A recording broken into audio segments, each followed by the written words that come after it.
বসিরহাটের প্রত্যন্ত এলাকায় অঙ্কন উৎসব। উত্তর 24 পরগনার প্রত্যন্ত এলাকা বসিরহাটের ইটিন্ডা শিবতলার বিবেকানন্দ শিশু পাঠভবনের রবিবার সকাল থেকে বিকাল পর্যন্ত সারাদিন ব্যাপী নাকুয়াদহ রেখাচিত্র আর্ট একাডেমির 12তম বার্ষিক চিত্র প্রদর্শনী ও অঙ্কন উৎসব অনুষ্ঠিত হলো।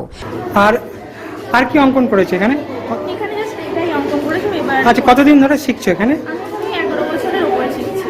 সংগঠনের প্রতিষ্ঠাতা নবকুমার সরকার জানান, এবছর প্রায় 500-র মতো বিভিন্ন বয়সের প্রতিযোগী এই অঙ্কন উৎসবে যোগদান করেন।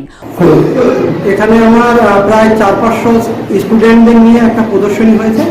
এখানে অনেক দূর থেকে এসে নাজার, সুন্দরবন, আপনার নদিয়া, এদিকে আপনার স্বরূপনগর, বসিরহাট, ইটিন্ডা, নাকদা, পানিতল গ্রাম পঞ্চায়েত।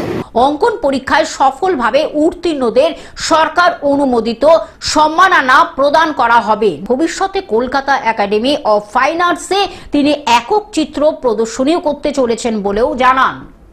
এই যে আমাদের তো একেবারে প্রত্যন্ত এলাকা, সেখানকার বাচ্চাদের এইভাবে বিকশিত করা হচ্ছে আর্টের বিভিন্ন বিষয়ের ওপর, শুধুমাত্র মোম রং বা জল রঙের বিষয় ছাড়াও অ্যাক্রিলিক, চারকোল, এই সমস্ত বিষয়ের ওপরে কাজ করছে বাচ্চারা।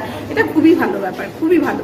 উত্তর 24 পরগনা থেকে শ্যাম বিশ্বাসের সাথে কৌশিক ঘোষের রিপোর্ট, গ্লোব নিউজ। এখন থেকে গ্লোব টিভি দেখুন আপনার স্মার্টফোনেও। গুগল প্লে স্টোর অথবা অ্যাপল স্টোর থেকে ডাউনলোড করুন গ্লোব টিভি লাইভ অ্যাপ। এছাড়া জিও টিভি অ্যাপ থেকে দেখুন গ্লোব টিভি লাইভ।